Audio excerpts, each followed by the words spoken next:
Welcome. It's Tyler Head coming to you from Turning Point Realty Group in Eugene, Oregon. Today I'd like to talk about four major concerns that a first-time home buyer would have with the home buying process.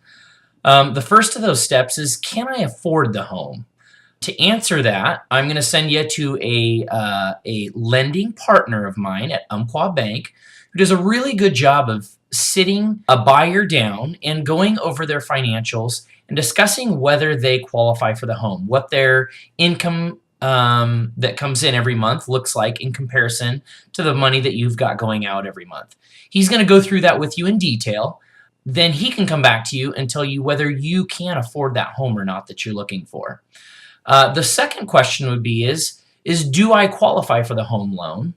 And throughout that process, when you're sitting down with that lender, he will go over something called a debt to income ratio. And that's where they measure the amount of money that you have coming in versus the amount of money that you've got going out. And once they put all that together, they will determine whether the house that you're looking for and the payment that you're looking for is something that the lender will allow. The third question that is commonly asked is am I paying too much for this home? Well, there's something in the home buying process called an appraisal. The appraisal is something that is ordered by the lending institution.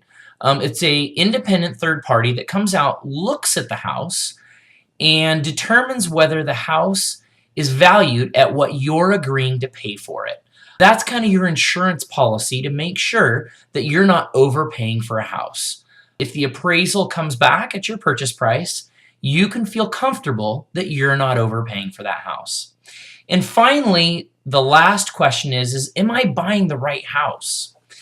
The best way to answer that question is look at it from a period of looking out about 3 years. And in 3 years, if you need to get rid of that house for any reason, what's that going to look like? Are you going to be able to sell it for what you want? Are you going to make money on it? Is it a desirable neighborhood? Is it maybe a newer built home or an older home? Is it updated to modern times? Is it something that everybody's looking for? Or is it one of those houses that's very unique and may be difficult to sell down the road? Answering those questions will tell you whether you're buying the right house. If you do feel like it would be an easy house to get rid of, then it may be a very comfortable purchase. And you knowing that if you need to sell it at any point in time, you are going to be able to get rid of it. Thanks for joining us today. And if you're thinking about buying or selling, feel free and click on either the home search link or the home value report below. Thank you so much.